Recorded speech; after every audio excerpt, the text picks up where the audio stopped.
Hi, it's Dave from SnowPros Ski School. I am here with Steve Hi, nice to from meet you. Altmann Sports in Vevey, favourite ski shop. We're here today. Steve's giving us, what are you giving us? We're giving an equipment guide. We're going through all the questions you would ever want to know and ever dared to ask about equipment. And I came here to speak to an expert because I know some stuff, but I don't know the stuff from like a sort of commercial point of view. You know, like so from someone who does it day in, day out for a living. So that's why we're here. So we'll get going. When do you start getting everything ready for people to come in? Mid-October? So rental, we do it every time the first weekend of the school holidays. Okay. So October. Yeah. Like this, we get plenty of times, and also we can make like more. We can really go with the customer, find exactly what they want, and after it's getting faster and faster. And like now before Christmas, we get probably 50% of all the skis we rented for the season. That's gonna be done in 20 days. Oh yeah? Yeah. Really? Oh, so it's like non-stop? It's like pushing hard. Yeah, okay. But Now is there such a thing, and I hear this from people, and I've often told people this, but is there like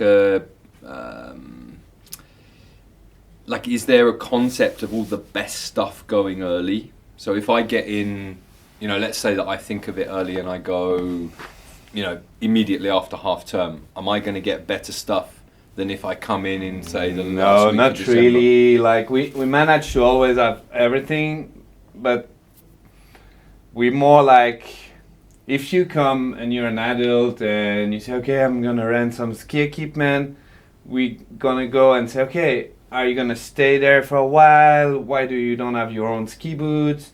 And we do like kind of thing like you can rent brand new skis, brand new boots, and buy them at the end of the season. Yeah.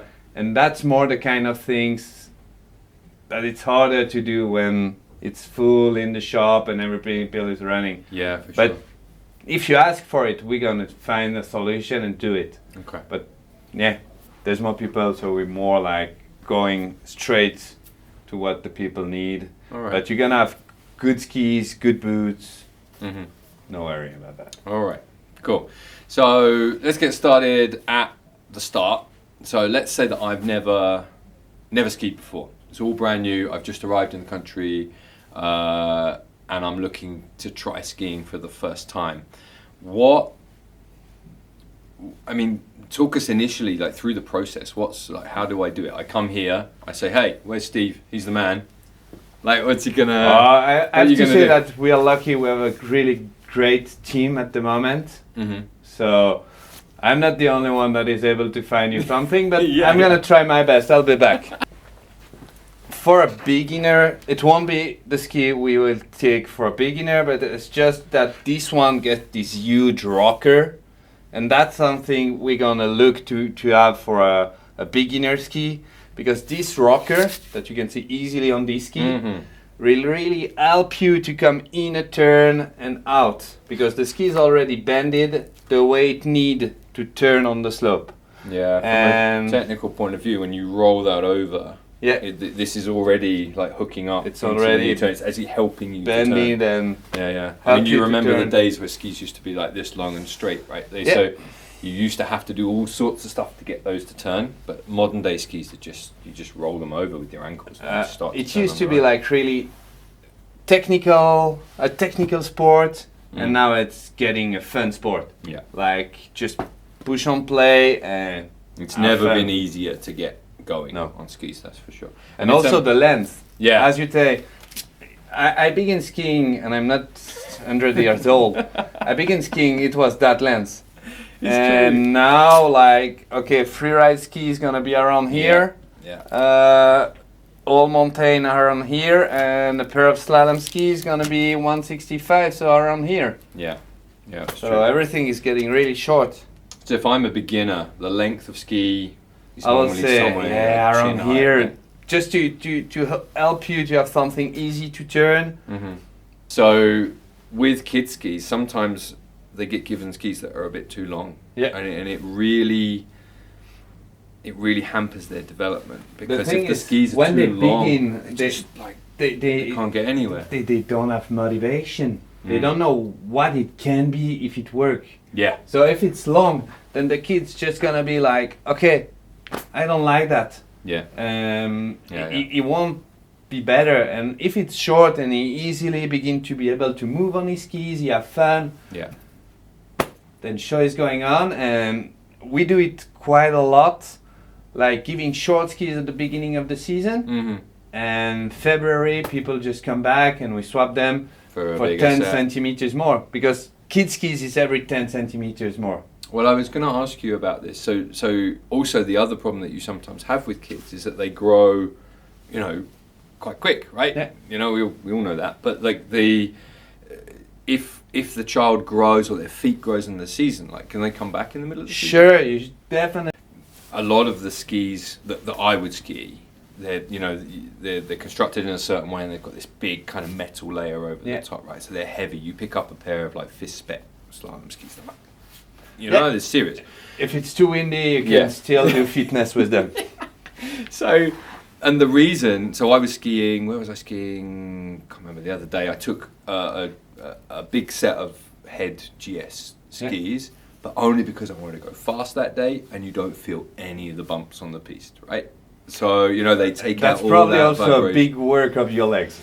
And this, so, but what they do is that metal, it takes all the vibration down, but you don't want that if you're a beginner, because Definitely you need not. to be able to maneuver yourself around really easily. You want a fairly lightweight ski. Have you got an example of what we would give, like as part of a beginner package? So that's a Dynastar, and it's lightweight. Yeah. Probably around 5 kilo the pair of skis in 156. We get this huge rocker at the front. Yeah. Nice and easy, super Nice, lightweight, easy. right? And you still have a radius. So the radius is the length of the turn you're gonna do. You don't need to go too much on that kind of thing, because it's getting special really fast. But it's quite small. It's gonna be around 13 meters, which is the length of the turn of a slalom ski. Yeah. And so as soon as you start to roll this one over, it will just Exactly. So you don't take too much speed. You can kind of see that there, right? You can see Yeah, how from pronounced here, that. it's You really see how thin the middle is compared to the top. That's beautiful, and that's super lightweight. It's not going to be like you carrying it to the lift. And, and in 156, that's probably going to be a woman's ski. So if it's your wife's skis, it's better to have like a lightweight skis to carry down to the lift. If you have kids, you will even more love to have lightweight skis. That's true. So can you quickly just sum up 5 things or 3 things for a beginner ski? So just point to them. So weight. For me, the key will be like lightweight, a nice rocker, and also having something that is not too stiff like this. Allowed you to really bend your skis, because that's the key. As soon as you get able to bend your skis to make a turn, you're the king. And after having something that is not too wide on the foot, you're gonna see people doing free ride with skis that are twice wide than those one. You don't want that. That's gonna be really hard to drive at the beginning. That's the kind of ski you need to go 80 kilometers an hour to have fun or have deep snow. Absolutely. Which is not exactly what you're going to look for at the beginning. The large majority of people aren't going to end up in that big deep powder where the expert skiers want to go. So if you're a beginner and you're skiing anything fatter than that, really just for going around on the piste and on the beginner slopes, you don't need it. And all it does is it just makes it harder to ski, because you've got to use much more knee movement and leg movement to get the ski over on an edge, right? It's Definitely harder. bad, because also you need to go fast to be able to like put on the edge those huge machine. Yeah. And with those one, like once again, it's really versatile. You can turn easy. So definitely around 75 to 80 underfoot, not more. Yeah, that's true. And that's a really good point that you made when they're a little bit softer, because as you start to put pressure on the ski, as you're turning it and putting pressure on it, you'll notice that you can make smaller the radius of the turn, right? It allows you to turn quicker. So you've already got quite a short radius on this one, and then if you were to roll it onto an edge and bend it, you've got this tip rocker and the short radius, which will allow you to turn really quickly and quite easily. That's a cool ski. Perfect.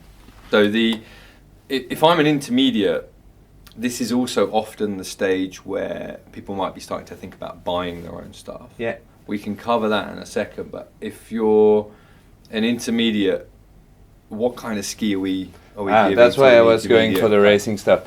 And what I love personally working in a shop is when people come and say, okay, I want to go that way, because there is, in my opinion, any ski that is perfect for everything. So you can go on piste, you can go like all mountain, then you're gonna have the ski that is nearly able to do everything. Mm-hmm.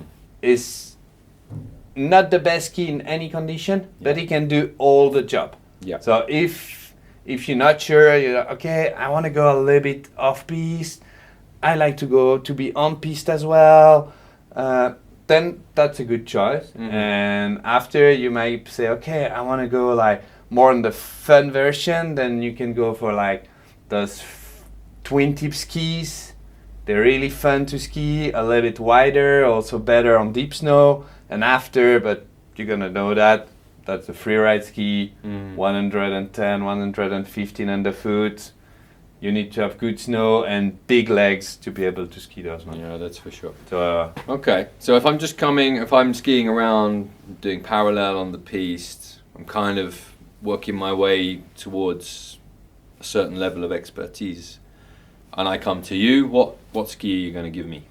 I'm gonna go for a null mountain. Try to know if you like. Okay, I like to be on piste. So we've got to give you that information. We're gonna useful, go right? and back those information, because they're the most important one for us. Mm-hmm. And if you're not sure, what we manage to do quite a lot is we hire some test skis. So they are on our opinion, the best skis of the season. So we buy a few to make people able to like take 2 pair of skis with them for the weekend. Oh yeah? Like one all mountain, one real piste ski. Oh cool. They both set up. Yeah. Like this, you can go do one piste with the first, come back to your car, take the second one, and it's the same as falling in love for me. Yeah. If you have your skis, you're gonna notice and say, those are the one. Something happened between you and the skis, and it's like we might not love the same one. Mm-hmm. Every people turn most of the time on the same skis, but then these small things. There are certain skis, that is absolutely true. There are certain skis you just go out and you just have a feeling for. That's for sure. That's why I ski the ski I ski, because it's just the way that it feels is unlike anything else. Yeah. And it's Have you got an example in the rack of what we would normally give to an intermediate skier? Dinosaur again. Sorry. It's 82 underfoot, so a perfect all mountain ski. Mm-hmm. You get metal a little bit inside, but not too much at the front, so you still get a soft nose. And now there's not that much rocker left, so that's gonna give a ski that is way more precise. And it's interesting here that they've taken, this is obviously the material is a bit lighter in here. But this is obviously to get the ski turning in. If you have a soft shovel on the ski, it allows it just to start to grip as you've rolled it over into the turn. And a lot of manufacturers, I think it was the same on the Rossignol, what was it, Soul? They kind of honeycombed this front. They begin to do it on the E-roll, like slalom and everything. Yeah. And now and that's just to help you get turned. And also there's this swing effect.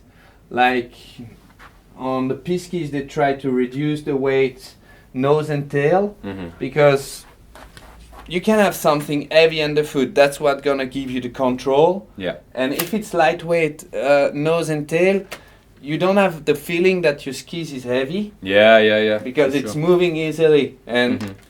the weight's gonna be aligned to your body, so you don't really feel it. Yeah. So that's why they now keep on trying to take to have less things, nose and tail, and a really hard and nice ski underfoot. Okay. Perfect. And after, like, if Well, you it's like, much heavier okay, than the beginner ski. yeah, Yeah. you get metals inside. Yeah, You it's can see it like here. It's double. There's Yeah. one over the base and Yeah. one just under the top sheet. Is this one? This is almost a sandwich Yeah, construction, right? That's the Almost. sandwich, Yeah, yeah. exactly. Yeah. And you get like metals here and here. And by underfoot. sandwich, we're talking about like a sandwich, right? Yeah. You know, it's got different layers, so there'll be a one base layer, then it'll have some metal and wood and stuff in it, just to kind of, and then they crush it all together, glue it all together. Because the other way to build a ski will be like this, and that's what we call a cap, Yeah. which is like you still get wood inside most of the time if it's not crappy ski, and it's just like wrap with the top sheet. Yeah, So that's gonna give stiffness, but it's much lighter. but it's way lighter. Yeah. Doesn't work as good if you want to ski fast and push on your skis. Yeah. Definitely go for sandwich. Okay, cool. And also in intermediate, like a little bit more like fun oriented, you're gonna have those kind of skis. Once again, sandwich. Big And tip there rocker. we can see rocker is coming back. You also have a rocker on the tail, allowed you to like drift the tail of the skis easier. So, and now we are on 88 underfoot. It's also better if there's a little bit of deep snow. Yeah. And really a ski to have fun. I've got this year my fat ski is an 87, so it's similar width to this, and it's quite nice for those days when maybe it snowed the day before or the previous day, and it's kind of still a little bit soft. It's nice. It just gives you a nice platform to ride Yeah, on. when you're on If on you've the got track. like a really thin piece ski on those days, sometimes it doesn't quite. And also, what I love with ski a little bit fatter is at the end of the season when you get like this slushy condition, you stay at the top. You're not like going on the snow, and you need less to work less. Yeah, you float a bit more. To float and Yeah, that's a cool ski. I like that one. I like that a lot. And it's still heavy enough that it's going to give you that like nice stability, smooth ride. yeah. That's cool. Beautiful. Once you get a pair of skis that is able to do everything and you find something nice, after you're gonna say, okay, I was skiing with a bunch of friends and I think the ski was going better. It's always a matter of material when friends going faster than you. Yeah. We all know that. Yeah. And or even the opposite, like you're going on free ride and you were always slower and your friend was going faster and doing bigger jump. And that's where like, okay, having one ski to do everything is on the edge. Because after, if we go for the P skis, they're gonna be thinner, more power on the edge. There's nothing better than a real P ski on icy condition. That's true. The all mountain can be great, but they never be as good. Yeah. And also, if you get like 40 centimeters of snow, an all mountain, you will have fun. But if you have something like 100 or even more underfoot, you're just like really floating and surfing the mountain. Yeah. Once again, nothing better on deep snow. Yeah. So I can show you if you want. Yeah, please do. Please do. While he's getting some, Dave, Mm. what's your opinion on skier versus skis? Skier versus skis. From a ski instructor's point of view, I think that personally, I think skiers should be able to ski everything with one ski. However, there is no doubt that a fat ski makes skiing easier. And I did it. We had a powder day training day last year with all the boys, and I didn't have my fat skis. They were not mounted up. So I came out on my. They would have looked something like this race ski he's about to pull out. So I spent the whole day on this, and all the boys were on their really fat skis, and let's just say it was easier for them that day. I can still do it on this. It's just not as much fun, and you're in it, like, you know. So if you're having powder day, you're in it on a ski like that. The other boys are just surfing over the top of it. That's kind of what you want. This is a nice looking ski. Yeah, that's. Oh, Lord. It's not a slalom. It's not a giant slalom. It's like That's in like between. those race cover skis. Yeah. So allowed you to ski also if it's crowded on the slope, because a giant slalom during like Christmas holiday, you want to have fun because There's no the space. radius of the turn Yeah. is way too big. So Yeah. This ski here is what we would call like a ski instructor ski. Yeah. So it's like we would just take this. This is your daily ski. It's what you'd use. yeah, that or You know, a it's long just- slalom ski. Yeah. Because like now they do it like skis, not more like, okay, the best skis are harder to ski. Yeah. Now they get like those master slalom 168. You can take it every day. Mm-hmm. It will work. Yeah. But So typically, if you become, so let's say you're going on to the next level after intermediate, you're going to want what we call like a quiver, right? You're going to want different skis for different days, which is how you end up like me with 7 pairs of skis. And, you know, you have different ones for different ones, and some you don't like and some you do. So I've got a pair that's a bit like this. This is my daily piste ski. So if I know I'm going to be on the piste or doing moguls or, you know, trying to do some performance stuff, I'll take something like this.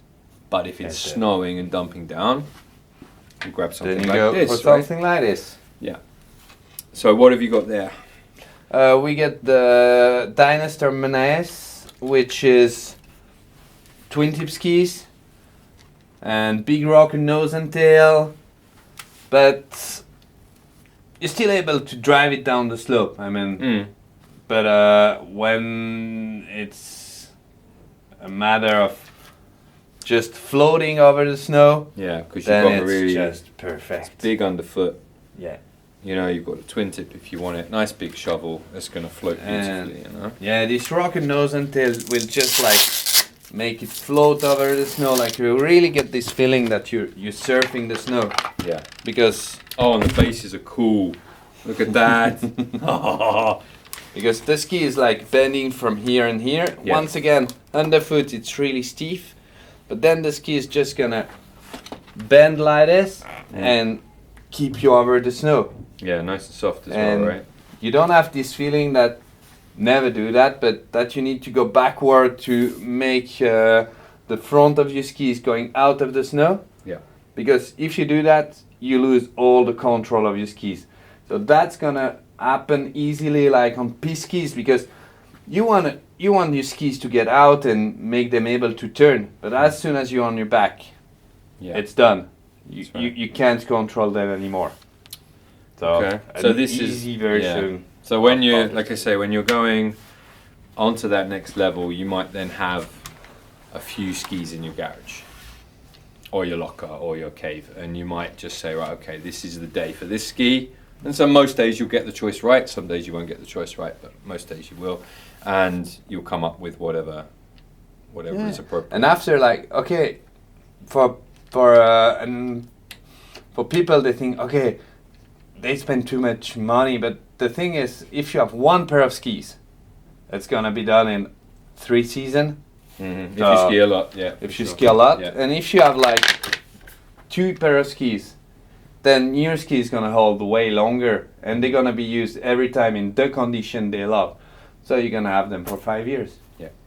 Yeah. So That's true. I definitely say, if you love skiing, go for the right skis and find your quiver to be able to have more fun Yeah. every day. That's true.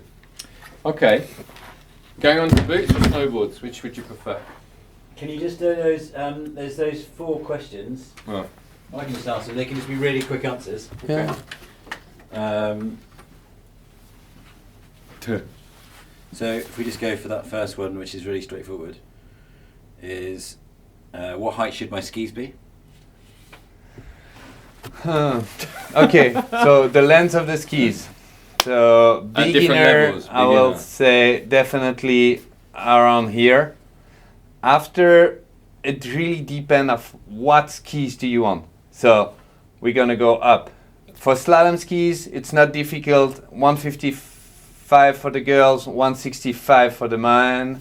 That's all. There's no need about talking about how tall I am, how fat I am. That's the size. Yeah. And after skis, I will say are on the ice. All mountain ski more or less the same, maybe a little bit longer because it's wider. You get more stability, but you also get once again this rocker. So you lose a little bit of edge length. So it's nice to have something a little bit longer to be stable when it's going fast. And freeride skis will be really long, around 180, 188 to 100, 192. Yeah, it's a big ski. Yeah. Big legs. Yeah. Cool. My personal skis, if you're interested, I don't know if you're going to do it on here. I will use everything, Dave. Okay. My personal skis, so my daily ski instructor ski, which I use is 175, and I'm 186 centimeters. Yeah. I'm on 85 though. Looks good. So 175 is my daily ski, and it's a pea ski, looks a bit like this. So that's what I'd use. And for my fat ski, I'm skiing that in a 184, which is my my all mountain ski. So that comes up to about there. And you don't really need anything more than that. A lot of the ski instructors you'll see when you're skiing them around, a lot of those guys ski on slalom skis, especially the Swiss ones. They're really big fans of the full-on slalom skis because it makes you look really good. And it's super easy to ski. It's easy to turn. You know, you just lean in. Yeah. There we go. So for every people, ski is important. Boots is the most important part of your equipment. Nobody really care about the binding. No. So that's why we're just gonna spend a little time on that. There's big difference. Like we call it elasticity because there is, when you're skiing, your foot is not always inside. It's moving, it's getting a little bit out, then it's coming in again. The same at the back. And if your binding is not elastic enough, your foot's gonna be released and you're gonna fall down. So you're gonna put more weight. And after you're gonna fall down once, like going slow, and that's when knee trouble happen because it's not able to come out. Yeah. And you get other binding that are a little bit more expensive, especially if you're like tall or over like I will say 65 kilo. It's worth it because you get like this back part which is giving more elasticity of your binding. So for me, I'm 85 kilo and I can ski those one on 8. That means around 80 kilo and it never release. Or when it release, it really need to. And if I go for something like this, I will be on 11 and it still release when I'm skiing. So I don't like that. I love that. Okay. I love these. I love just like the height. Just the look is amazing. It's cool, isn't it? Really cool. And look is, in my opinion. And I mean, if you look good, you ski good. Yeah. It's true that. And after you get touring bindings, lightweight, going up, being able to go down. In Switzerland, we love to have stop skis on. You don't need to have a leash, so if you fall down, your leash will crash on your face, or if you get stuck in an avalanche, it's also work as an anchor. And now we begin to have those kind of bindings, which is hybrid binding, looks like a normal ski binding, work like a normal ski binding. If you want to go touring, to do a couloir or just have fun with your friend, just push here and you can put your pin ski boots inside, do touring and go down. Wow, I've never seen that before.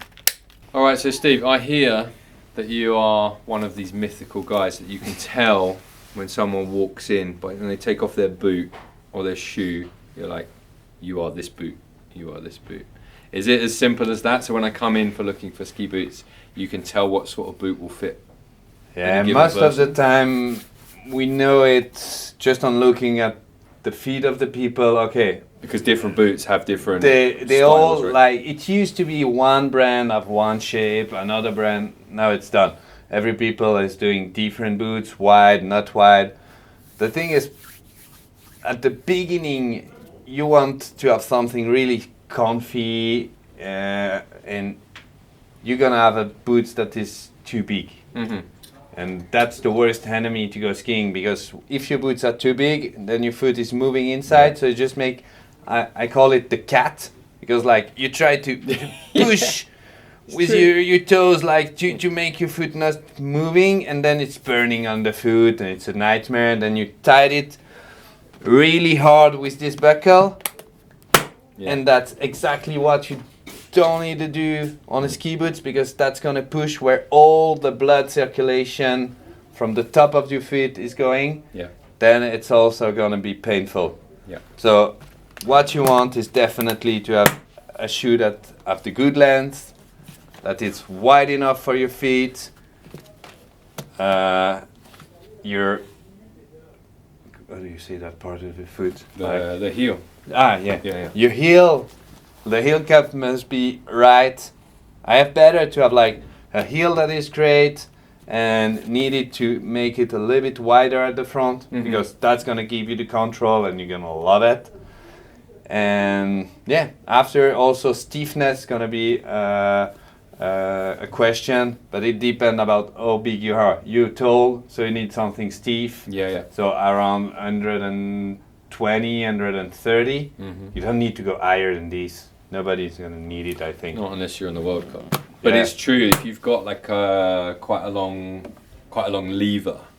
So this is where it comes in. So if you're I'm 90 kilos these days, but if you've got quite a long, what's that called, tibia there, and you've got quite a lot of ankle motion, that combined with the weight creates a big force. So you need to have a boot that's quite stiff here in order to be able to hold you up. If I skied in a 90 flex boot, I would just be like, so it wouldn't work very well for me. And after, there's also one thing that nobody really think, but it's also depend about if you're able to like flex easily your ankle, because there's people like having ankle that doesn't move nice. Yeah. And if you put a boots that is too stiff, they won't be able to go forward. So they're It's- gonna ski like this all the time. Finally, someone who knows. It's true, right? A lot of guys who do a lot of cycling have really stiff. They're really stiff in the Achilles. They don't have that movement there. No. I've noticed that a lot of ski instructors have mega bendy ankles, so they can get their knees quite a long way, like in front of their toes. So I need a lot of support there, because I'm able to do this big movement. You know, a lot of good skiers have very flexible ankles. That's what you want. Yeah. And so Allowed you to really push forward Yeah. and be able to control the Yeah. front of your skis. Yeah, absolutely. And if you're not able, then you might have other trouble after, but that's another story. But you definitely need to be helped to go forward. So Yeah. So you've got like, so we come in, you measure us up, right? There's a little thing somewhere that you measure the foot with. There it is. So that's our menu. So we get the length and also the width of the foot, and with those 2 points, we're gonna have like 2 or 3 pair of boots left. And after, we're gonna look at how high it is and what about your heel, and normally you get 1 or 2 models left, that's all. So in the same way that we can kind of look at a person and roughly know how they're going to ski, you can tell by how their foot looks, length of their foot, like roughly which boots, and so you eliminate it. Like normally we have like this 2 will be choices the- at the end, because we know our boots. Like I personally put my foot on every boots we sell. I know exactly the feeling. So for some boots, I will never ski them, but I know that there's customer that's gonna love it. And Okay, cool. And then so we get the boot on, and tell you what, tell me the classic. How should people do up their boots? How do you do it? Because I do it from the top down. I will say definitely So you lock it from the bottom to the top, because you when go the you other do way. it that way, it's gonna push your foot backward and help you to have it a little bit more like heel, going on the heel, and getting a little room for your toes. Okay. And to open the opposite way, from the top to the bottom. Like this, you're never gonna get stuck. Like just 3 buckle is easy, but sometimes with 4, like you get 1 buckle that you're not able to release. Which is I not think nice. if you're having to really crank it, then it's too tight. Yeah, and definitely one thing, don't tie this buckle too much. That's the key of having sore feet. Yeah. Definitely. Okay. So if you need to tie it too much, it's not the good boots or it's too big. What are the little bits and pieces? We talked about this a little bit earlier. But what Okay. are all the various? What make 'cause the there's loads of price? stuff on What boots. make the price of the boots? Well, also, what do all these little bits do, right? Because a lot of people have boots, but they don't necessarily understand or see what is on. So or- if you have a medium to high quality boots, you get those buckle where you can really manage the length in a millimeters. Mhm. So if you screw it or unscrew it, you have it a little bit longer or shorter. I've got a new pair of boots at the moment. I'm constantly fiddling with this to get the fit Yeah. right across my foot. Once you get it, And don't then touch leave it too much. It's true. That's something nobody really care about it, but it's, in my opinion, really important because Yeah, once you're done, you don't have to touch it anymore. that's right. Now we get more and more boots that have this like walk and ski mode, which is nice because if you have to walk a little bit to go to the lift, then you're not like bending knees all the time, which make look like Yeah, you look like Terminator going skiing, like doof doof. It's not that comfy. yeah. And now we get more and more boots that have the insert for also touring. Yeah. So we can use those with those other bindings that we saw earlier, right? And there, I don't know if you already heard about grip walk. Which Yeah, is, it's a. Go on, tell me more because I know about it, but I'm sure everyone else does. So until now we always had like flat sole. Oh. So that when you walk, like it's really, that's the part of the walk where like, okay, it's flat and you look like a robot. Yeah. And now they come with this grip walk. Mm-hmm. Yeah. You're gonna see the logo everywhere now, and it's just like a few angle at the front, so allowed you to really like To walk like walk a normal nicely. person. Yeah, Yeah. Wow. a bit more. Within reason. My And- boots at the moment are race boot. They're head raptors and they are slick Yeah. on the bottom. So everywhere I walk, I'm just like. And I don't know if you already see, but on every ski resort they build those amazing metal steps. So Yeah. if you have like something total plastic and it's slick, Yeah. you're just like, okay, I need to be careful.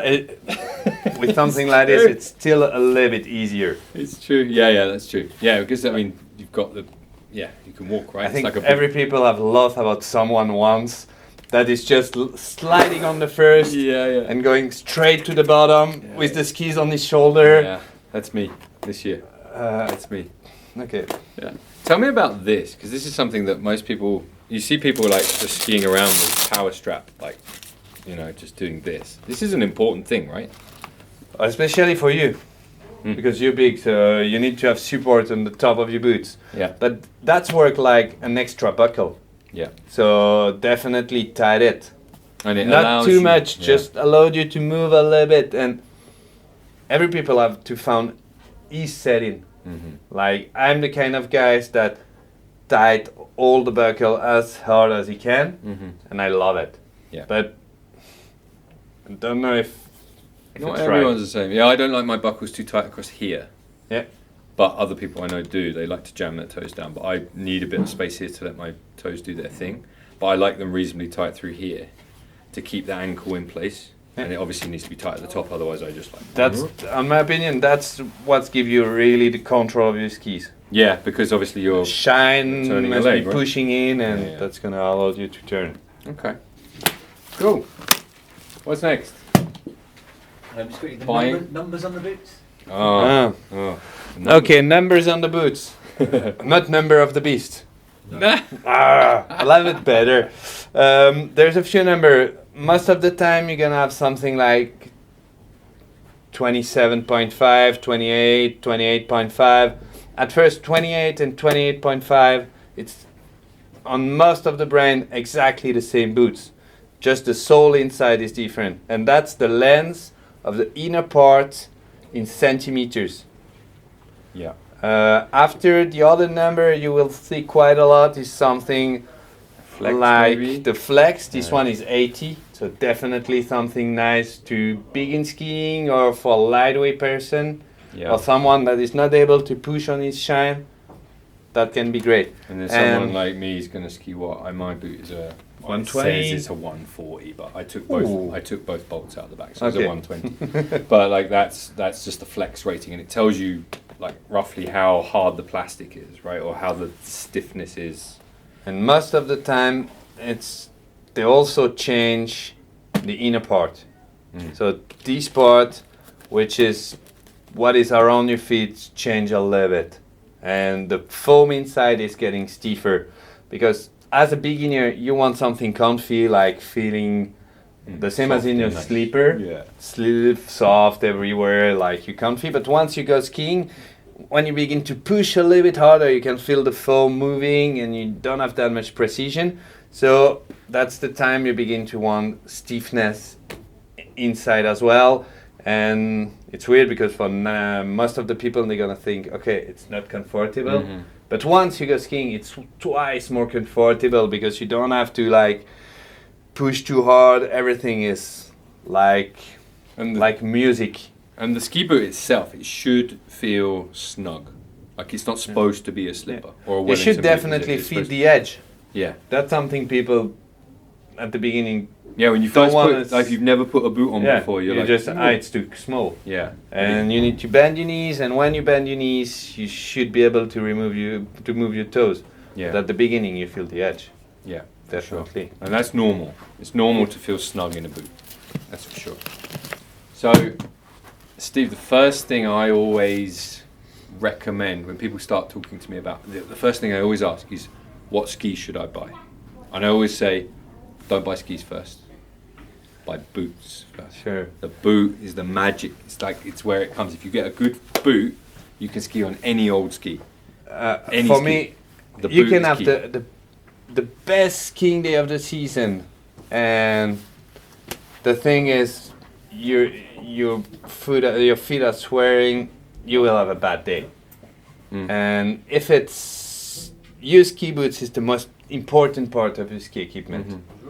So definitely find the right boots, take time, Yeah. and you're gonna have it for at least 5 years, and they're gonna be your best friends. It's incredible the difference that it makes. Decent fitting boot is one of the reasons why ski instructors ski so well, is because all of our equipment is custom. You know, so the boots are custom, the line is custom, the footbed is custom.